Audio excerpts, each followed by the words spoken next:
Hello दोस्तों, कैसे हो? आपका स्वागत है त्रिपाण स्टडी सेंटर में। आज जो हम करने जा रहे हैं क्लास 12 एनआईएस बोर्ड का जो है बायोलॉजी का चैप्टर नंबर 23। ये चैप्टर जो है molecular inherent and gene expression के विषय में है, जो कि बहुत ही इंपॉर्टेंट है। ये टॉपिक उन बच्चों के लिए भी इम्पोर्टेंट है जो सीबीएसई, एनआईएस या यूपी बिहार बोर्ड में पढ़ते हैं। अगर उनका बायोलॉजी का सब्जेक्ट है और उनका molecular inherent and genes expression है, तो इसका मतलब ये टॉपिक उनके लिए अमृत तुल्य है। दोस्तों, ये चैप्टर कई मायने में बहुत इंपॉर्टेंट इसलिए रहेगा क्योंकि हम इसमें डीएनए, आरएनए के विषय में विस्तार पूर्वक चर्चा करेंगे और जानेंगे कि उसके आरएनए और डीएनए के क्या मायने हैं। आपको पता है कि ये टॉपिक जो रहेगा आपको हिंदी, इंग्लिश दोनों ही जो है भाषाओं में समझाने की पूरी कोशिश किया जाएगा। साथ में आपको जो डिस्प्ले भी होगा वो हिंदी, इंग्लिश दोनों ही लैंग्वेज में होगा। तो ये आपके लिए डबल डोज के रूप में आपके समक्ष प्रस्तुत होगा। कहते हैं इसमें बहुत कुछ हम जानेंगे, समझेंगे। जीन्स क्या होता है, उसका फंक्शन क्या होता है, आरएनए क्या होता है, डीएनए क्या है, आरएनए में कौन कौन से पार्ट होते हैं, हेलिकल स्ट्रक्चर जो होगा डीएनए के हम बारे में जानेंगे। तो सब बहुत कुछ होगा, बहुत कुछ हम समझेंगे। लेकिन आपको पता है चैप्टर स्टार्ट करने से पहले एक बात जो मैं हमेशा कहता हूँ, जिसको आपको सोचना भी चाहिए, विचार भी करना चाहिए और अमल भी करना चाहिए, वो ये है कि जब भी वीडियो देखिए पूरा देखिए, क्योंकि अधूरा जानकारी सदैव खतरनाक होता है। साथ में एक इंपॉर्टेंट बात ये भी रहता है, अगर आप पहली बार वीडियो देख रहे हो तो लाइक, शेयर, सब्सक्राइब करना मत भूलना। देखिए दोस्तों, लाइक कीजिएगा तो बनाने वाले का जो है प्रोत्साहन बढ़ता है और आपके लिए अच्छा से अच्छा करने की कोशिश करता है।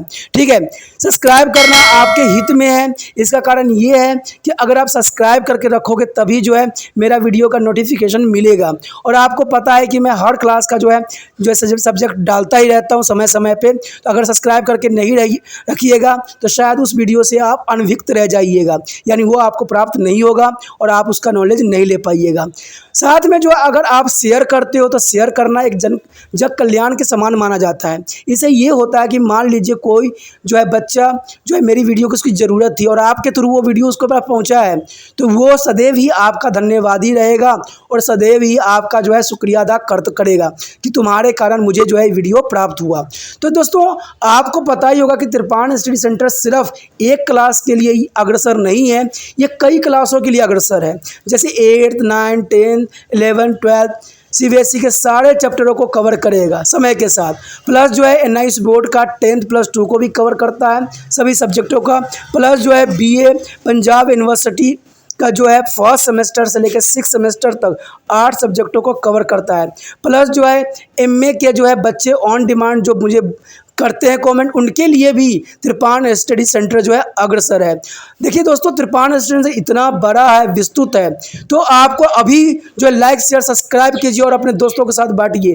ठीक है, तो भूलिए मत, ये करना आपका फर्ज है और मेरा कार्य करना है, आपको टॉपिक लेके चलना है।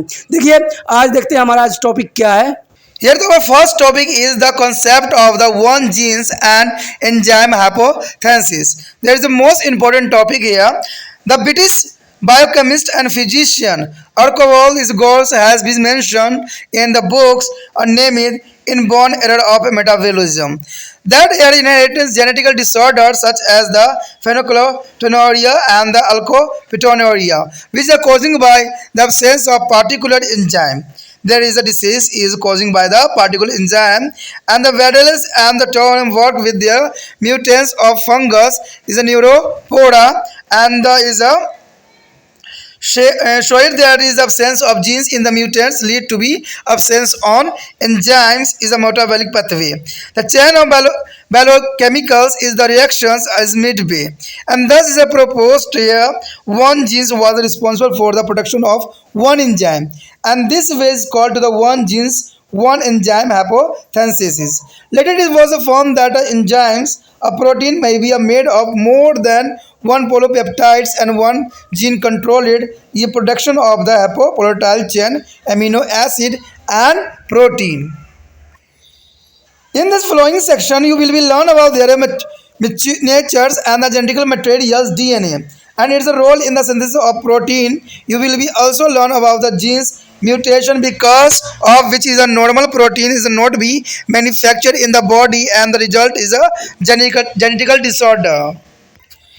यदि हम देखें पहला टॉपिक अगर देखें तो एक जीन एक परिवर्तन संकल्पना। देखिए ये चीज़ें की जो जानकारी थी फर्स्ट समय ब्रिटिश के जैव रसायन शास्त्री चिकित्सक जो है आर्चिवेल्ड गोरार्ड ने इसकी खोज किया था, ने अपनी पुस्तक लिखी थी जिसमें उन्होंने बताया था कि अपचाय की मूलभूत यानी जन्मजात त्रुटियां कौन कौन सी होती हैं, यानी इनबॉर्न एरर ऑफ मेटाबॉलिज्म इनका बुक था, जिसमें उन्होंने सारी बातों को जो है विस्तार पूर्वक चर्चा किया था और बताने की कोशिश किया था कि त्रुटियां क्या क्या होती है। लेकिन दोस्तों कोई भी चीज़ जो है इतना शॉर्ट में नहीं बताई जा सकती, क्योंकि वो चीज़ अधूरा रह जाती है। तो इन्होंने एक बुक लिखा जिसमें उन्होंने सारी बातों को विस्तार पूर्वक समझाने की कोशिश किया। कहते हैं कुछ बातें जो होती है डायरेक्ट नहीं कही जा सकती है, क्योंकि अगर आप जितना अध्ययन करोगे जितना समझोगे उतना ही में से जो है बातें कुछ जो होती है आपको पल्ले पड़ती है, कुछ निकल जाती है। तो कहते हैं अगर सागर को पढ़ोगे तभी गागर को तुम भर पाओगे, नहीं तो अगर सागर के बारे में इन्फॉर्मेशन नहीं रहेगी तो आप गागर नहीं निकाल पाओगे। तो गागर का मतलब यहाँ होता है, घड़ा का मतलब यही रहेगा कि यहाँ पर नोट्स की बात किया जाता है कि आप पूरा टॉपिक देखते हो और इस टॉपिक से आपको कौन कौन सी बातें इंपॉर्टेंट लगी उसको नोट डाउन करना ही सागर में गागर भरने के समान है।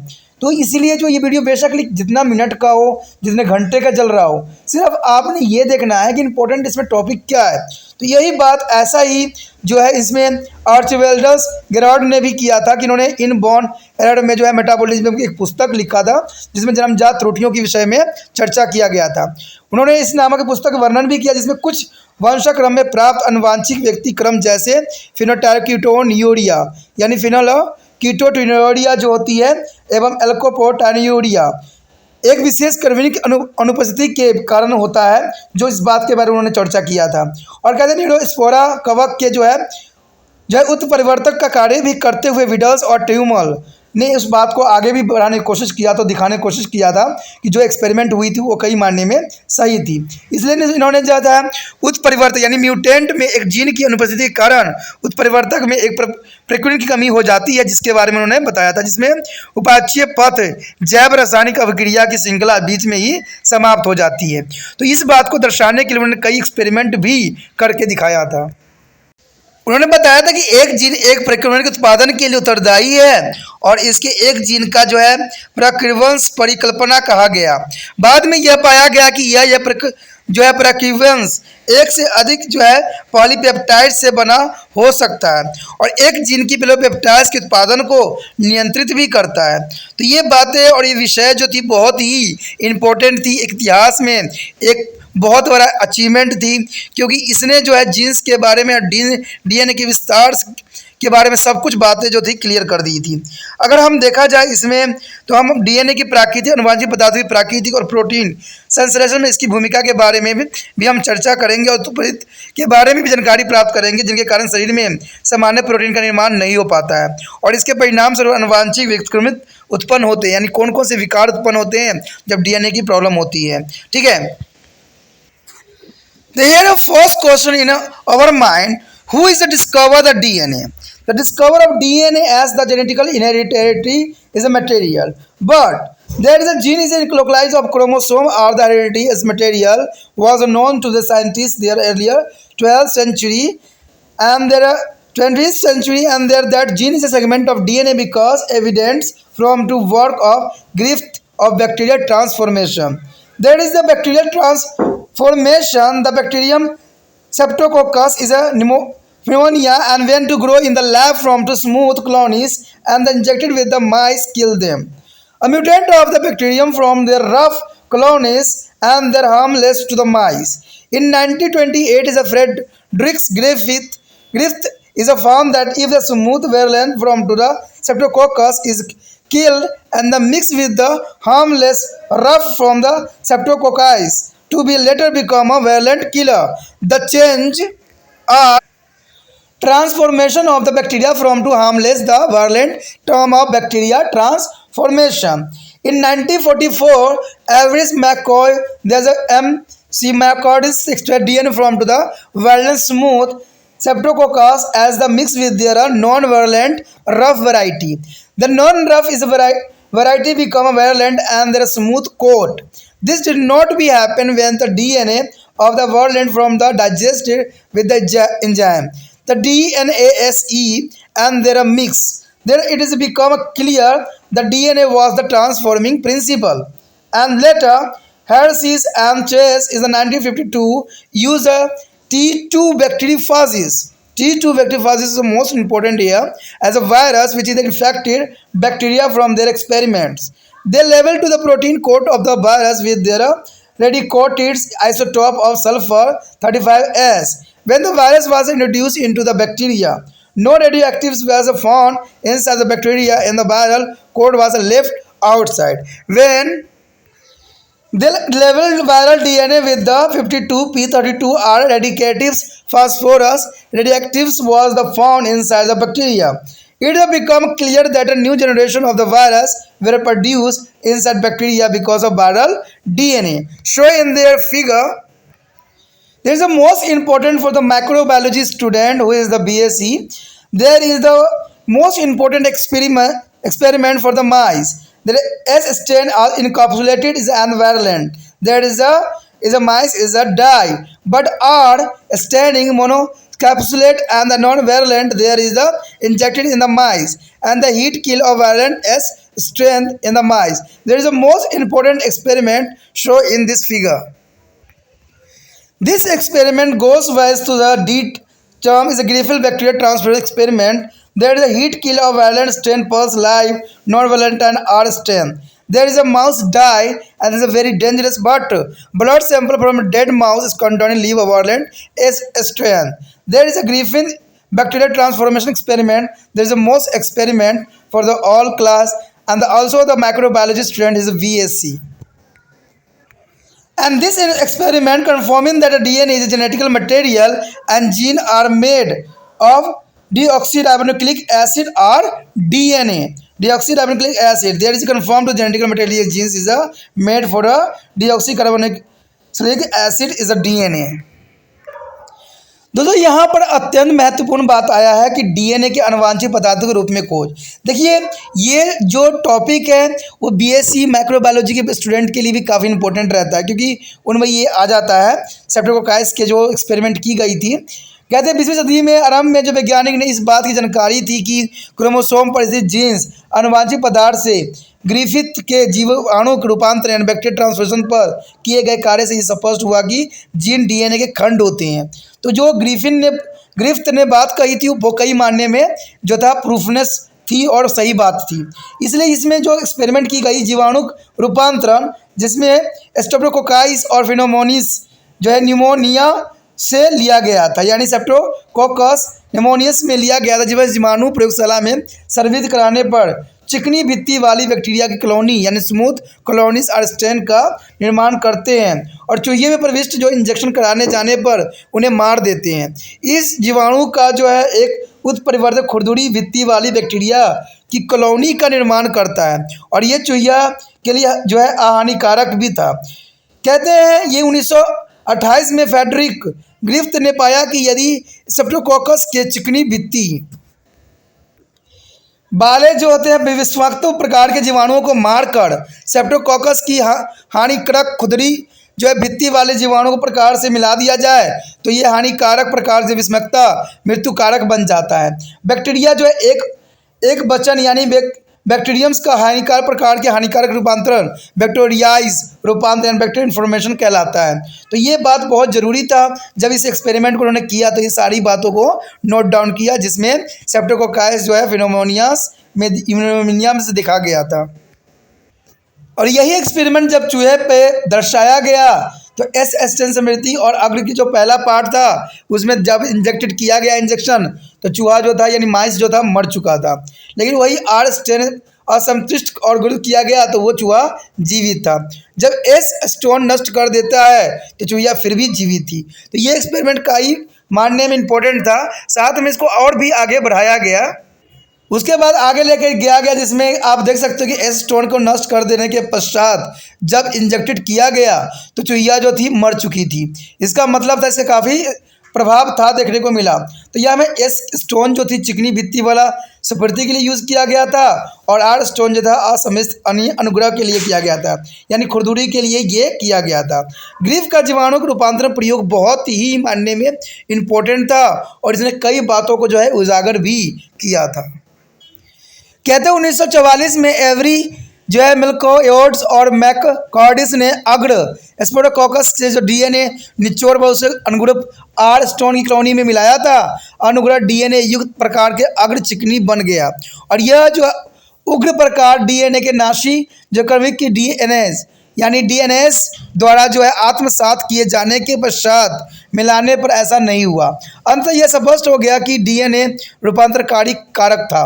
इसके पश्चात 1952 में हर्शीज तथा चेज ने जो है T2 बैक्टीरियोफाजोस पे एक्सपेरिमेंट किया था। जीवाणुओं को संक्रमित करने वाला विषाणु को अपने प्रयोग में इस्तेमाल किया गया था। उन्होंने विषाणुओं के प्रोटीन कोड को आवरण कोड जो है रेडियो धर्मी आइसोटोप के लेवल किया था और विषाणुओं को बैक्टीरिया में प्रविष्ट भी कराया गया था। तो बैक्टीरिया के अंदर कोई रेडियोधर्मी संकेत नहीं पाए गए थे क्योंकि विषाणु कोट आवरण जो थी बाहर की छूट गया था। जब उन्होंने विषाणु डीएनए को जो है 32P रेडियोधर्मी फास्फोरस से लेवल किया तो बैक्टीरिया के अंदर जो रेडियोधर्मिता पाई गई। इससे यह स्पष्ट हो गया कि विषाणु की नई पीढ़ियां जो है विषाणु डीएनए के कारण पैदा होती है। यानी ये बात बहुत क्लियर कर दिया कि डीएनए की वजह से ही जो विषाणु के जो पूर्वजों में जो है पीढ़ी दर पीढ़ी बढ़ती चली जाती है। तो ये एक्सपेरिमेंट कई मायने में इम्पोर्टेंट भी था और ज़रूरी भी था। इस प्रयोग ने डीएनए के अनुवांशिक पदार्थ होने और जीनों के डीएनए डीऑक्सीराइबोन्यूक्लिक अम्ल से निर्मित होने की पुष्टि भी कर दिया कि डीएनए जो है जीन जो है डीएनए से बना हुआ होता है और आनुवांशिक रूप में जो है जीवों में पाया जाता है। तो ये बातें एक बहुत बड़ा इतिहास में बहुत बड़ी खोज थी जिसे डीएनए हमारे समक्ष आया। अब डीएनए के बारे में हम जानेंगे कि डीएनए होता क्या है। तो चलिए देखते हैं हमारा टॉपिक अगला क्या है।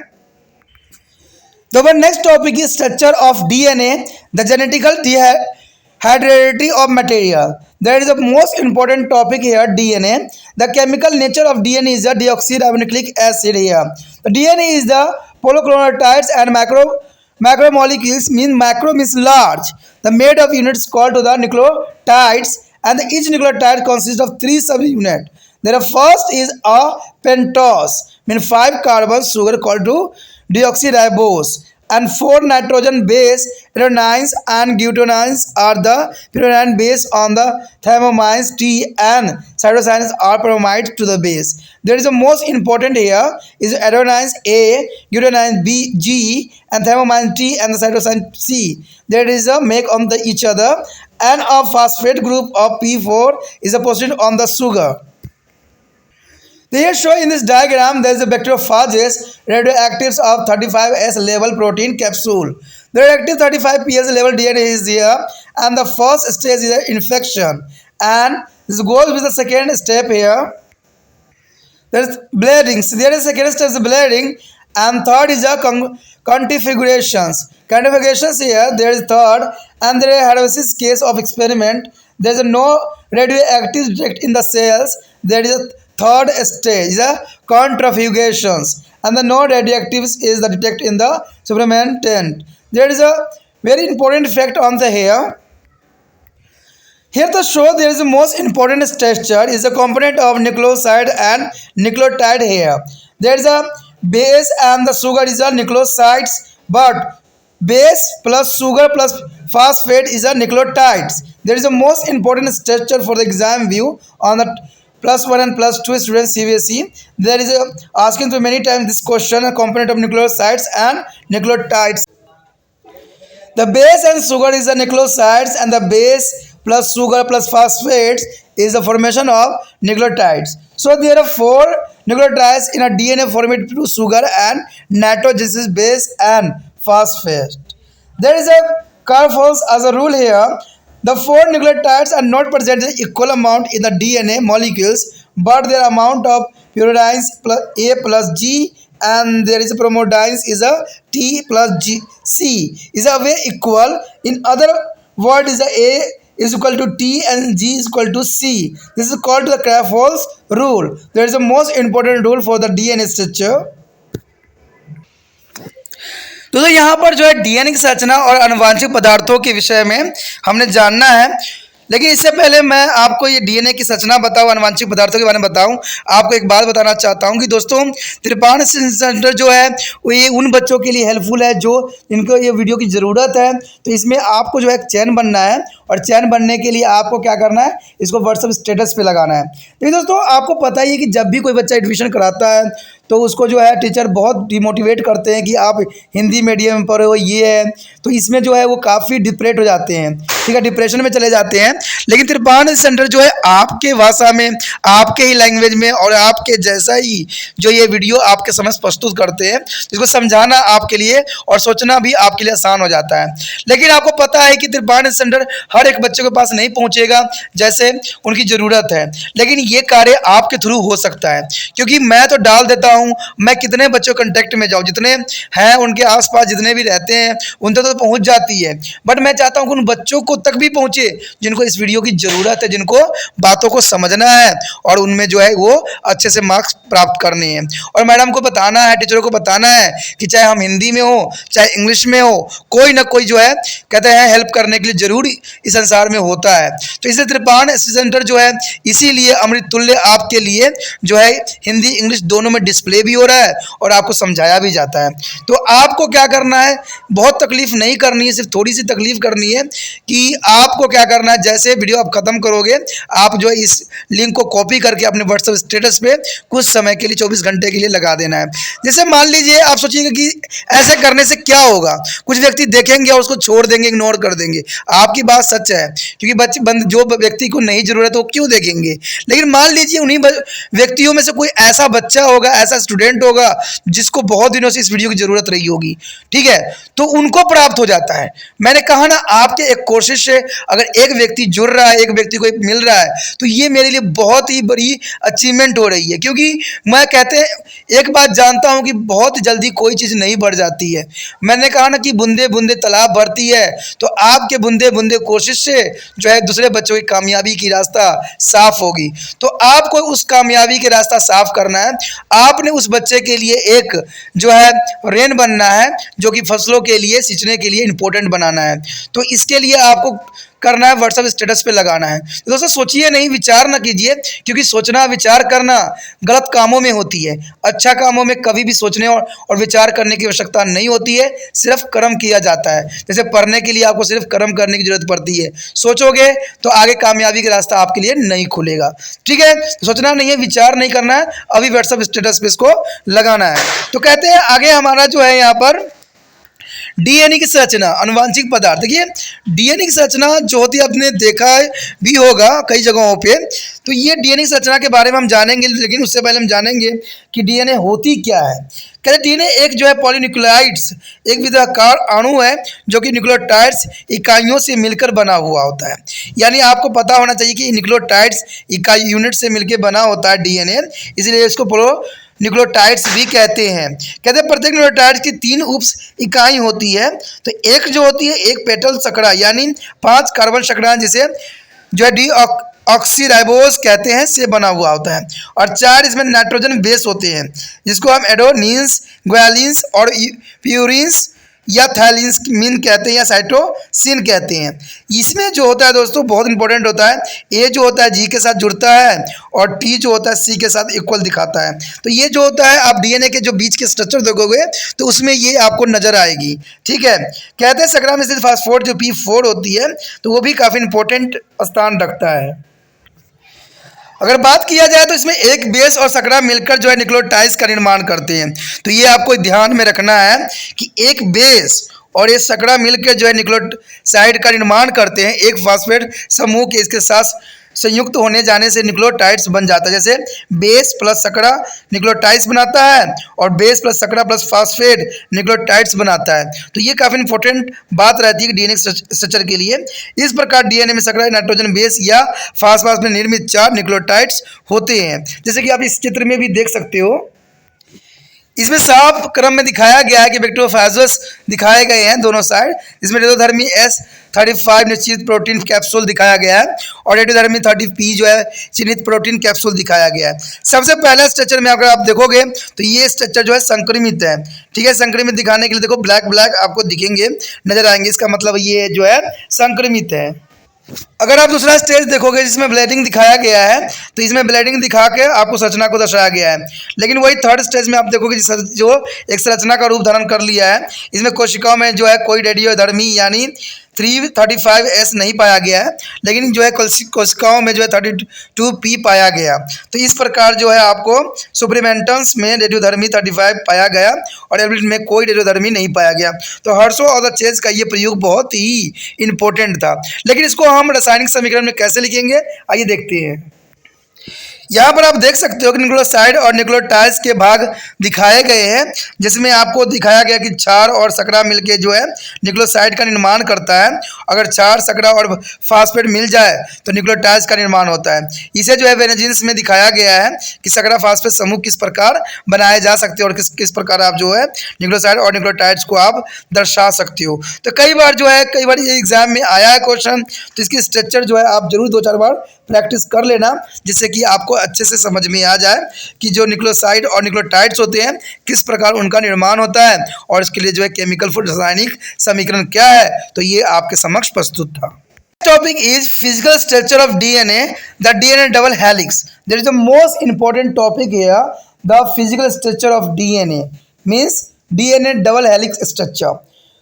A DNA is a molecule is a 3 dimension and are made of 2 strand helical coil around each other. The Franklin and the Wicklings with the first involved their thought of X-ray diffractions and study of DNA that is a double helix. In 1952, James Watson and Francis Crick were to the awarded the Nobel Prize from working on the structure of DNA. According to the Western and Greeks is a model, the DNA molecule is a double helical consisted of 2 strands of DNA.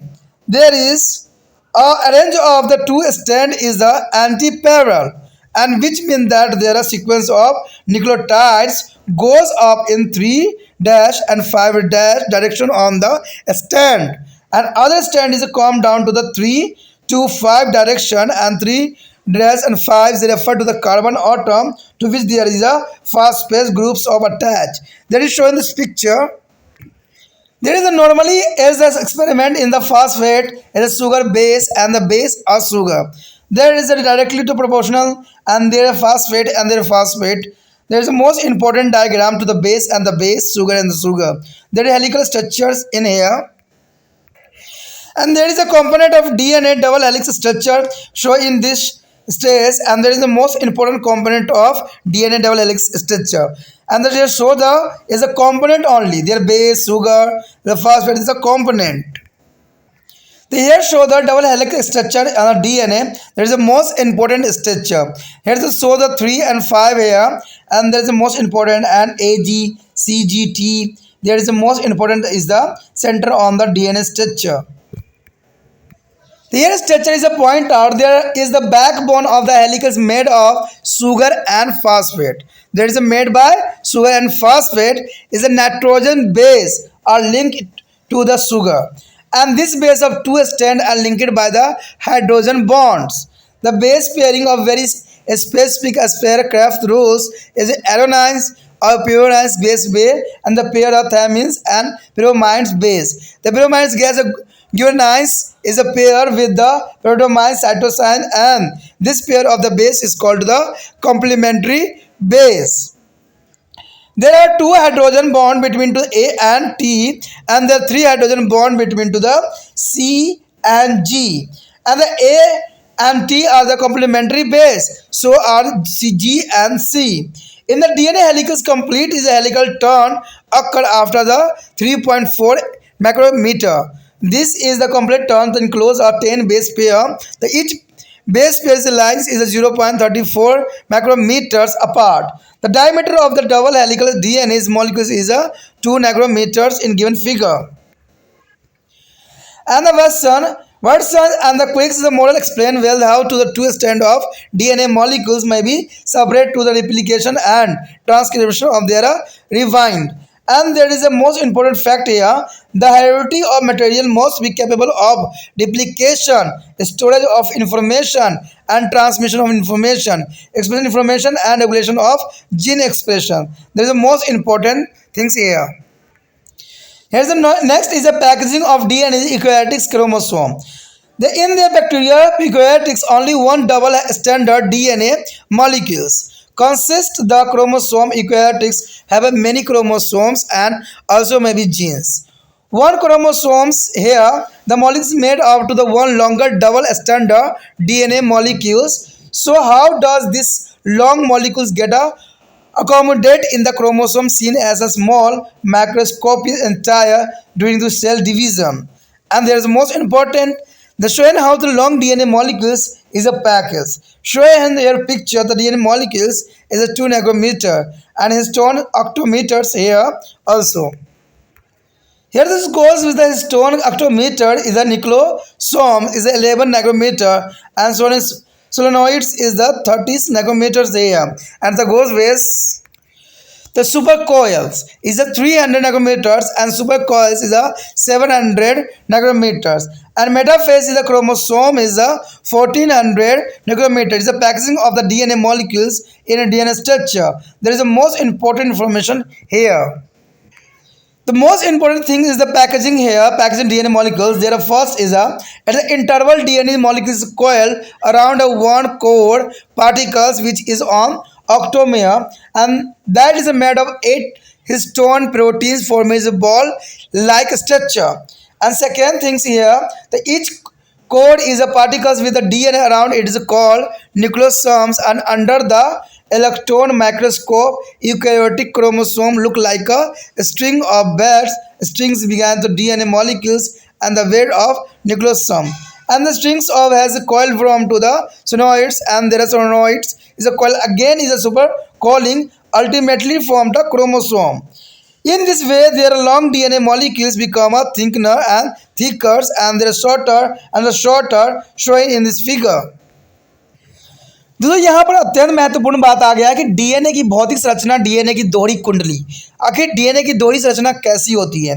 कहते हैं एक DNA अणु त्रिविमीय होते हैं और दो तंतुओं से बना हुआ होता है जो कि एक दूसरे के चारों ओर कुंडलित होते हैं। कहते हैं फैक्लिन्स और जो विलिकन्स ने जो है डीएनए के एक्स किरण परिवहन के अध्ययन से यह दर्शाने की कोशिश भी किया था कि डीएनए जो होती है ड्री कुंडलित होती है, डबल हेलिकल होती है ये। कहते हैं 1953 में जेम्स वाटसन तथा फ्रांसिस फ्रिक को जो है डीएनए की संरचना की खोज करने के लिए नोबेल प्राइज से सम्मानित किया गया। और वाटसन और क्रिक जो है मॉडल के अनुसार कुछ बात इस प्रकार थी। पहला उन्होंने यही बात बताया कि डीएनए अणु दो कुंडलित डबल हेलिक्स से निर्मित होती है जिसमें डीएनए के दो तंतु होते हैं जो कि बहुत इंपॉर्टेंट बात थी। उसके बाद उन्होंने बताया था कि दोनों तंतु जो है प्रति समांतर रूप से रहते हैं जिसका आशय यह हुआ कि एक तंतु में न्यूक्लियोटाइड्स का जो है अनुक्रम 5 या 3 की दिशा में और दूसरे तंतु में 3 और 5 की दशा में होती है, यानी ये 3 और 5 की दशा में जुड़े हुए होते हैं आपस में, जैसे आप डायग्राम में भी देखोगे। कहते हैं इसका यही मतलब हुआ कि कार्बन परमाणु से हैं जिनसे फास्फेट समूह जुड़े हुए होते हैं, जैसे ए और टी, जी और सी, ठीक है, ये सब जो होते हैं आपस में जुड़े हुए होते हैं, तो इसको 5:3 के रेशो में जो है डॉट्स में कन्वर्ट किया जा सकता है। उसके पश्चात कुछ और भी बातें उन्होंने नोट किया था। उन्होंने ये नोट किया था कुंडली का आधार जो है पुष्प फलक यानी शकड़ा फास्फेट से निर्मित होते हैं और ये नाइट्रोजन बेस शकड़ा के संलग्न होते हैं। उन्होंने ये भी बात बताया कि दोनों तंतुओं की बेस हाइड्रोजन बंधे द्वारा जुड़ी हुई होती है, जो कि काफ़ी इंपॉर्टेंट बात था, ठीक है। शकर्फ और नियमानुसार बेस युग्म अति विशिष्ट होते हैं और जो है एडोनाइंस प्यूरिस बेस जो है सदैव थायमीन्स पिरियोडोमिन्स बेस के साथ संयुक्त होती है। प्यूरिन्स बेस जो है ग्वालिन पिरामिडिन बेस साइटोसिन के साथ संयुक्त होती है। यानी यहाँ पर जो बात बताई जा रही है एडोनाइंस या ये, तो इसका मतलब है इसको ए, थाइमोस को टी, ठीक है, और यहाँ पर प्यूरिन जो है सी से, ग्वालिन जो जी से रिप्रेजेंट करके जो है आपस में जो है एक कम्बिनेशन बनाते हैं। तो इसी को जो है यहाँ पर कहा गया कि पूरक बेसिस यानी कॉम्प्लीमेंट्री बेस कहलाता है। तो ये आपस में कॉम्प्लीमेंट्री बेस बनाते हैं चारों के चारों मिलके। तो यहाँ पर एक स्ट्रक्चर दिखाया गया है कि एक डीएनए की दोहरी कुंडली के अवयव को दर्शाया गया है जिसमें 3 और 5 का आपको दिख रहा होगा। तो ये तो एक साधारण सा डायग्राम है जो कि काफ़ी इंपॉर्टेंट भी रहता है। कभी कभी डीएनए दोहरी कुंडली के अवयव आपसे पूछ सकते हैं, तो इसमें आप इसी प्रकार दर्शा सकते हो कि शकड़ा क्षार शकड़ा और फास्फेट के साथ बने होते हैं। इसके जो होते हैं 3 और 5 जो है डॉट्स में कन्वर्ट रहते हैं, जो कि बहुत काफ़ी इंपॉर्टेंट है। देखिए डायग्राम ये आपको साधारण दिख रहा होगा लेकिन कई मायने में इंपॉर्टेंट भी है, कई एग्जामिनर जो है इसको ज़रूर पूछ लेता है, तो आपको इसको समझने की आवश्यकता रहती है। अगर यहाँ पर देखोगे तो आपको मिलेगा डीएनए दोहरी कुंडली। देखिए यहाँ पर दो तरह की संरचना दिखाई गई है। तो एक में तो आप देख सकते हो कि ये इस तरह से कई प्रकार से आप भली भांति परिचित ही होगे, कई जगह देखे भी होगे। अगर इसमें सेंटर में आप देखोगे तो इसमें CG और TA के साथ जो है रिलेशन बताई गई है, और ये हेलिकल आपस में जुड़ी हुई नहीं होती है, एक मायने में दूरी स्थापित होती है। तो इस प्रकार डीएनए के स्ट्रक्चर को जो है परिभाषित किया गया था। लेकिन दूसरे साइड अगर आप देखोगे तो इसको कार्ड सेक्शन के बारे में विस्तृत जानकारी दी गई है कि इसमें किस प्रकार क्या मॉलिक्यूल जो होगा आपस में बनाएगा। तो ये दोहरी कुंडली आपको दिखाना बहुत मायने में इंपॉर्टेंट था, इसको आप समझ सकते हो, जान भी सकते हो कि ये किस प्रकार दिखता है। अगर डायग्राम आप देखोगे तो आपको पता लगेगा कि A व T के बीच 2 हाइड्रोजन बंध तथा C और G के बीच 3 हाइड्रोजन बंध जुड़े हुए होते हैं आपस में। तो ये काफ़ी इंपॉर्टेंट होता है कि 2 हाइड्रोजन होते हैं A और T के साथ, और G और C के साथ जो होते हैं 3 बंध बने होते हैं। कहते हैं एक डीएनए कुंडली में एक पूरी कुंडली में घुमाव यानी 3.4 नैनोमीटर्स के आसपास होता है। तब पश्चात ये पूरे घुमाव में जो है 10 वेश युग्म अवंध होते हैं। प्रत्येक वेश युग्म के जो है 0.34 जो है नैनोमीटर के रूप में रिप्रेजेंट किया जा सकता है। कहते हैं अगर दूरी से पृथक्करण हो जाए, अगर उसको अलग कर दिया जाए तो दोहरी कुंडली डीएनए के अणु का व्यास जो होगा 2 नैनोमीटर के समान बन जाएगा। वाटसन और क्रिक मॉडल इस बात की भली भांति व्याख्या करता है कि जिस प्रकार डीएनए अणु के 2 तंतु प्रकृति यानी एप्लीकेशन और अनुलेखन ट्रांसक्रिप्शन के दौरान पृथक हो कुंडलित हो जाते हैं। तो इसमें कुछ बातें यहाँ पर फैक्ट के रूप में रहेगा कि अनुवांशिक पदार्थ जो है प्रतिकृत सूचना संग्रह, सूचना संधारण, अनुसूची अभिव्यक्ता और जीन विविधता के नियमों का एक संतुष्ट होती है। यानी ये अनुवांशिक पदार्थों की सारी इन्फॉर्मेशन जो होता है इसी के अंदर पाया जाता है, जो कि काफ़ी इंपॉर्टेंट बात रहती है। अब यहाँ पर यूकैरियोटिक्स क्रोमोसोम के बारे में आए थे। तो यूकैरियोटिक क्रोमोसोम होती क्या है, यहाँ पर जो है दोस्तों यूकैरियोटिक्स क्रोमोसोम दिखाया गया है, जिसमें बैक्टीरियल प्रोकैरियोटिक्स में द्वितंतुक डीएनए अणु में निर्मित केवल एक ही क्रोमोसोम होते हैं। यूकैरियोटिक्स में अनेक क्रोमोसोम और अनेकों जीन हो सकते हैं। एक क्रोमोसोम एक लंबे द्वितंतुक डीएनए अणु से बने हुए होते हैं। तो ये लंबा अणु किस प्रकार कोशिकीय विखंडन के समय छोटी सूक्ष्मदर्शी सहित में संयोजित हो जाती है। कहते हैं डीएनए अणु का स्वेटन यानी पैकेजिंग दर्शाता है। अब पैकेजिंग कैसे है, देखिए डायग्राम में आपको दिख रहा होगा। पहला डायग्राम जो है डीएनए अणु में जो है इसमें 2 नैनोमीटर के रूप में दर्शाया गया है, लेकिन आगे जो है ऑक्टोमेयर्स में देखोगे तो ये बढ़ते चले जा रहा है। लेकिन अगर न्यूक्लियोसोम्स में देखोगे तो 11 नैनोमीटर दिखाया गया है, नैनोमीटर। उसके बाद ये सेलुलॉइड्स में जो है 30 नैनोमीटर आपको दर्शाएगा। लेकिन ये कहते हैं धीरे धीरे इसकी साइज़ जो है इनमें बढ़ती जा रही है, लेकिन बढ़ने का मतलब ये छोटा होता चला जा रहा है, ठीक है, क्योंकि नैनोमीटर में चली जा रही है, ठीक है। उसके बाद ये सुपर कुंडलित आ जाती है जिसमें कि 300 नैनोमीटर। दोस्तों यार नैनोमीटर जितना बढ़ रहा है ना, इसका मतलब ये नहीं कि बड़ा हो रहा है, ये और मैक्रो होता चला जा रहा है, क्योंकि जितना नंबर ये बढ़ेगा उतना ही मैक्रो यहाँ होगा। अगर आप सुपर कुंडलित देखोगे तो 700 नैक्रोमीटर में चला जाएगा, और मेटाफेज क्रोमोसोम जो होगा बिल्कुल ही 1400 नैनोमीटर में चला जाएगा, क्योंकि बिल्कुल ही देखना संभव ही नहीं, जिसको हम स्पेशल माइक्रोस्कोप से ही देख सकते हैं। ऐसे तो पूरा स्ट्रक्चर आप माइक्रोस्कोप से ही देखोगे, लेकिन आपको जो है इसके 45 से लेके जो है 100x पे देखना पड़ेगा, क्योंकि बहुत काफ़ी मैक्रो को देखने के लिए उपयुक्त किया जाता है। तो डीएनए का अणु का जो स्वेटन यहाँ पर दर्शाया गया है वो बहुत ही विस्तृत है। जब ये डायग्राम को आपने देखा, उस डायग्राम से कुछ बातें जो है सामने आ गया है। जैसे थोड़े थोड़े अंतराल में डीएनए अणु एक कोडेड कोण यानी कोड जो है कोर पार्टिकल्स के चारों ओर कुंडलित तो रहता है, जो कि जो है अक्षमर से में है, अर्थात एक गेंद की सी आकृति बनाने वाले 8 हिस्टोन प्रोटीन से निर्मित होती है। तो ये आपको याद रखना है कि 8 प्रोटीन से जो है प्रोटीन हिस्टोन से निर्मित होती है। अपने चारों डीएनए कुंडली के साथ प्रत्येक कोड कण यानी कोड पार्टिकल्स एक न्यूक्लियोसोम्स कहलाता है, जो कि बहुत काफ़ी इंपॉर्टेंट भी रहता है। कहते हैं एक इलेक्ट्रॉन माइक्रोस्कोप द्वारा देखे जाने पर जो है यूकैरियोटिक्स क्रोमोसोम एक मनकों को लड़ी माला की आकृति जैसा आपको दिखेगा, और ये उसी तरह दृष्टिगोचर होगा जिसमें डीएनए अणु माला लड़ी या न्यूक्लियोसोम्स मानकों के रूप में दृष्टिगोचर बनाएगा। कहते हैं ये एक लंबी और कुंडलित होकर ही पड़ी नालिका यानी इसका मतलब सोइड्स की बात की जा रही है, बनाती है, और जो है परिनालिका पुण्य कुंडलित होकर अति कुंडलन क्रोमोसोम बन जाती है। तो ये काफ़ी मानने में इंपॉर्टेंट भी था। इस पर लंबा डीएनए अनुक्रम धनात्मक होता चला जाता है, जैसे कि चित्र में भी दर्शाया गया था।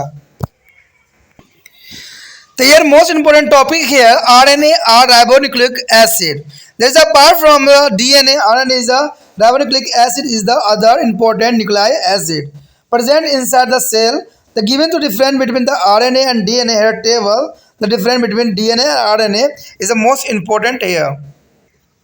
Here DNA is a double-stranded molecules. The DNA is a double-stranded molecules, but RNA here the single-stranded molecules. And the DNA is a contain oxyribose sugar, but is a contain only to ribose sugar of RNA. And the DNA is the bromidines base complementary to the adenine to the thymomines. But here RNA is a bromine base complementary to adenine to uracil, no thymines to the RNA. But DNA has only one function, that is the heterodynaity of formation. But RNA is a many species of RNA such as the mRNA, tRNA or RNA with the different function. The RNA is a genetical material, is a retrovirus. And the fifth is a last is a DNA can be duplicate one its oven. The DNA can and duplicate its oven, but RNA is a synthesis on a DNA template. So here is a function of various type of RNA. There is a most important feature here. The mRNA is a messenger. mRNA means is a messenger. The mRNA is a messenger. RNA is a transcript in the nucleus to the carry information from to protein to synthesis, from a DNA to the set of protein synthesis in the cytoplasm.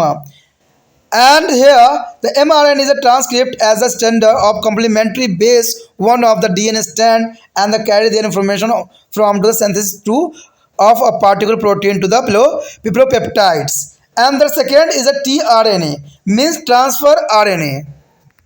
The transfer RNA is the most important, is called the tRNA. The transfer RNA is also called to the soluble RNA has a cover the leaf structure with the loops, and the one loops recognize the ribosome. The top loops has on the anticodon. To recognize the codon is a triplet nucleotide sequence coding from amino acid of mRNA. But tRNA is a transfer of the amino acid. There is a respective position during to synthesis of protein. And there are many tRNAs which is a differ in their anticodon. Each tRNA is a specific for an amino acid and can carry that amino acid to be a ribosome during to protein synthesis. The 3 is end of the every tRNA end in the base a CCA, and there 5 is the end of the tRNA and the end G, means amino acids carry at the 5 end. The tRNA contain to unicellular base like enzymes and hydrogenase, etc.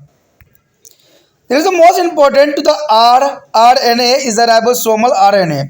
The ribosomal RNA is the component of the ribosome which the ribonucleoprotein protein particles containing to the RNA and protein. The RNA means rRNA is the synthesis from to the information in a ribosome genes is the chromosome. Their rRNA is as a role of protein synthesis. There is rRNA is the most important role here of protein synthesis. Here show this most important structure, the RNA showing the anticodon and codon pairing. There is a tRNA here, there is a mRNA, is a UCA is the anticodon and the codon is only AGU. There is RNA showing the most important figure here.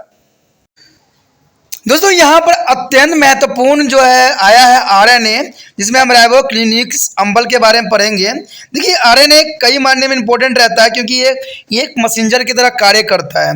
तो messenger की तरह कार्य करता है, जैसे आपको भी त्रिपाण एसिसेंटर के लिए दूसरे बच्चों के हेल्प के लिए मैसेंजर के काम करना है, क्योंकि यहाँ पर जो है आरएनए मैसेंजर का कार्य करता है। तो आपको पता है कि त्रिपाण सेंटर उन बच्चों तक पहुंचना चाहता है जिनको इस वीडियो की ज़रूरत है, और ये आप माध्यम बन सकते हो। तो आपको सोचना नहीं है, विचार नहीं करना है, इसको व्हाट्सएप स्टेटस पे लगाना है। ठीक है दोस्तों, आप सोचिएगा कि सभी बच्चों तक पहुंचने की क्या मकसद है, क्या ज़रूरी है। कहते हैं कि ना ये बहुत ही साधारण वीडियो है, ना इसमें कोई खासियत है। आजकल इतने डिजिटल वीडियो आपके जो है यूट्यूब पर पड़े हुए हैं, तो इस वीडियो को मैं क्यों लगाऊँ, क्या खासियत है इसमें, ये तो सिर्फ एक अक्षर डिस्प्ले हो रहा है और एक व्यक्ति जो है बोला जा रहा है, उसको समझाने की कोशिश किया जा रहा है। लेकिन दोस्तों अगर आप इसको गहराई से अगर समझोगे तो बहुत कुछ है। कहते हैं कोई भी टीचर आपको लाइन वाइज लाइन किताबी बातें नहीं पढ़ा सकता। टीचर जो होते हैं वो क्या करते हैं, कुछ बातें इंपॉर्टेंट लिख के लेके आते हैं, उसको आपको देखते रहते हैं और आपको एक्सप्लेन कर देते हैं। ना तो आपको उसकी गहराई का पता लगता है, ना उसके अंडरस्टैंड होता है। आप भी क्या करते हो, डेफिनेशन किताब में होता है, चाहे यूट्यूब पे चाहे नेट से रिसर्च करके, गूगल से रिसर्च करके उन बातों को लिख लेते हो और रट लेते हो। ना तो आपको समझ में आती है, ना आपके पल्ले पड़ता है। एग्जाम में क्वेश्चन देख लेते हो, वही आ रखा है, उसमें टेप देते हो, आपको नंबर आ गया। लेकिन यहाँ पर सबसे इंपॉर्टेंट बात क्या छूट गई, छूट ये गई कि जो टॉपिक आपने पढ़ा है वो उसके टॉपिक के बारे में आपको विस्तार से नॉलेज नहीं रहा। दोस्तों एक बात हमेशा याद रखना कि जब तक किसी चीज़ की ज्ञान प्राप्त नहीं होता है, अच्छे से समझ नहीं आता है, तो वो अधूरा जानकारी रह जाती है। और अधूरा जानकारी से कहते हैं महल खड़ा नहीं किया जा सकता सपनों का। तो इसलिए त्रिपाठी सेंटर जो है इतना साधारण है, लेकिन इस साधारण होने के पश्चात भी बहुत इम्पोर्टेंट है। जो बच्चे इस इम्पोर्टेंट को समझते हैं वो तो सबसे पहले सब्सक्राइब कर चुके हैं और उनको ये वीडियो का जो है नोटिफिकेशन बार बार मिल रहा है। लेकिन जो बच्चे सोचते हैं कि एक बार मैं देख लूँगा, दोबारा मुझे ज़रूरत नहीं पड़ेगा, तो दोस्तों ये गलत फहमी में हो। क्योंकि लाइन टू लाइन समझाना कहीं भी संभव नहीं है, कोई भी नहीं कर सकता है। क्योंकि कोई भी आता है, आपको पता है बड़े सा ब्लैक बोर्ड दिखेगा, ठीक है, माइक्रोफोन दिखेंगे लगे हुए, ठीक है, हाथ में एक डिजिटल पेन दिखेगा और वो आपको समझाने की कोशिश करेगा। लेकिन यहाँ लाइन टू लाइन है वर्ड, जिसको हमें समझना है, शब्दों को समझना है कि शब्द क्या होती है। तो ये सिर्फ त्रिपाठी स्टडी सेंटर पे ही मिल सकता है। ठीक है, देखिए बहुत मुझे पता है कि ये वीडियो देख के बहुत से बच्चे हंसते भी हैं कि भाई ये कैसा है, ना तो इसमें कोई डिजिटलाइज की कोई बातें है ना कुछ भी, ये तो साधारण है, अक्षर दिख रही है, पढ़ रहे हैं, उसको समझाने की कोशिश किया जा रहा है। दोस्तों कहते हैं ना, साधारण चीज़ों को साधारण मत समझिए। अगर आपको ये टॉपिक अच्छे से समझ में आ गया ना, तो ये टॉपिक जो है बड़े बड़े वीडियो को भी फेल कर देगा, ये मेरा विश्वास है। क्योंकि कहते हैं ना कि लाइन टू लाइन समझना, और क्योंकि आपको पता है कि कोई भी बोर्ड हो वो सिलेबस इसलिए सेट करती है क्योंकि वो बच्चे को ज्ञान के लिए काफ़ी होती है। लेकिन हम क्या करते हैं, हम अपने सिलेबस को ना देख के, अपने टॉपिक को ना देख के हम इधर उधर भटक रहे होते हैं। लेकिन त्रिपाठी सेंटर जो है यही भटकने को बंद करना चाहता है और आपको सही मार्गदर्शन करना चाहता है। चाहे जैसा मर्जी हो, कोशिश मेरा सदैव यही रहता है कि जो बच्चे को ज़रूरत है उन तक मुझे पहुंचना है, और ये आप सिर्फ माध्यम बन सकती हो। ठीक है, तो ये माध्यम तब होगा जब आप उन बच्चों तक पहुंचाओगे, क्योंकि वो बच्चे तक नहीं पहुंच रहा है वीडियो। जब भी कोई बच्चा जुड़ता है, कोई ना कोई कमेंट मारता है, सर आपका वीडियो नहीं मिला, पहले नहीं पता था। तो भाई ये कमेंट मुझे नहीं चाहिए, मुझे ये चाहिए कि आपको अच्छे से समझ में आ गया हो। क्योंकि समझ में आ गया तो समझिए कि मेरा जो है बेड़ा पार हो गया और मेरा ये वीडियो बनाने का जो है कार्य सफल हो गया। तो इसमें दोस्तों सोचना नहीं है, विचार नहीं करना है कि इसको जो है व्हाट्सअप स्टेटस पे ज़रूर लगाना है। देखिए जग कल्याण के लिए आप क्या करते हो, घर सुबह उठते हो, एक दो कबाड़ उबाड़ यहाँ वहाँ फेंका हुआ रहता है, ईंट होता है, उसको उठा के अलग कर देते हो। लेकिन दोस्तों ऐसे जग कल्याण नहीं होती है। जग कल्याण अच्छे विचारों से होती है, अच्छी सोच से होती है, और जो है अच्छे हित से होती है। और हित तो इसी में है, किसी बच्चे को अगर अच्छे से शिक्षित किया जाए। देखिए सरकार कितना शिक्षा के ऊपर जोर दे रही है, तरह तरह के जो है आज बड़े बड़े नेता भी बन गए हैं शिक्षा के सहारा लेके। ठीक है, हम शिक्षा पे काम किए, हम उस पर काम कर रहे हैं, हम तो रोडों पे काम कर रहे हैं, लेकिन वास्तविकता कहीं भी सच नहीं है। ना तो आपको कहीं रोड सही दिखेगी, ना कहीं आपको शिक्षा सही से दिख रहा होगा, ना कहीं आपको स्वास्थ्य व्यवस्था सही दिख रहा होगा। अब कहीं भी चले जाओगे ना, सब जगह ठुकरे ही खाओगे, हर जगह आपको परेशानी, आपके चप्पल घिस जाएंगे। ये मेरा विश्वास है और ये आपका भी विश्वास होगा। अब कोई भी काम करवा के देख लो सरकारी, आपके चप्पल घिस जाते हैं। तो कारण क्या है? पैसे की खेल हो रही है। राजनीति में पढ़ा लिखा है व्यक्ति कहाँ? कोई पढ़ा लिखा होता है, कोई विदेश में होता है, लेकिन समझ ही नहीं हो रहा होता है कहीं भी। एक दूसरे पे आते हैं, कमेंट मार लेते हैं, डिबेट कर लेते हैं, चले जाते हैं, लेकिन जो वास्तविक मुद्दा होता है, जो परेशानी होती है, उसका सलूशन कुछ भी नहीं होता। तो ये क्या कारण है? ये सब कारण यही है कि बच्चों को या कोई भी व्यक्ति को सही से मार्गदर्शन नहीं हुआ है, सही से उन्होंने पढ़ाई लिखाई में ध्यान नहीं दिया है। आजकल पता है पढ़ाई लिखाई में भी रिश्वत चल रही है, हर जगह खेल चल रहा है, तो कहाँ से शिक्षित होगा व्यक्ति? अब मैंने कहा था पहले भी आपसे बात कहा था कि कोई भी 10वीं क्लास के बच्चे को ले लो और उसको कहो एक अच्छा सा लेटर लिख के दिखाने के लिए, मुझे विश्वास है कि वो लिखने में लड़खड़ा जाएगा, वो नहीं एक्सप्रेस कर पाएगा अपना व्यू अच्छे से, क्योंकि उसका सही मार्गदर्शन नहीं हुआ है।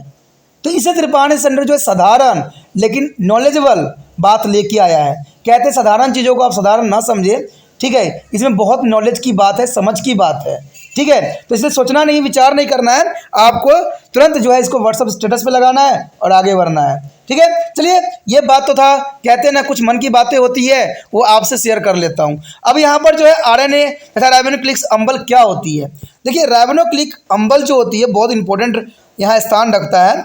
डीएनए के अलावा आरएनए कोशिका के अंदर विद्यमान दूसरी महत्वपूर्ण न्यूक्लियर अम्ल होती है, ठीक है। जैसे कि आप यहाँ पर सारणी में भी देख सकते हो और इसके अंतर को भी समझ सकते हो।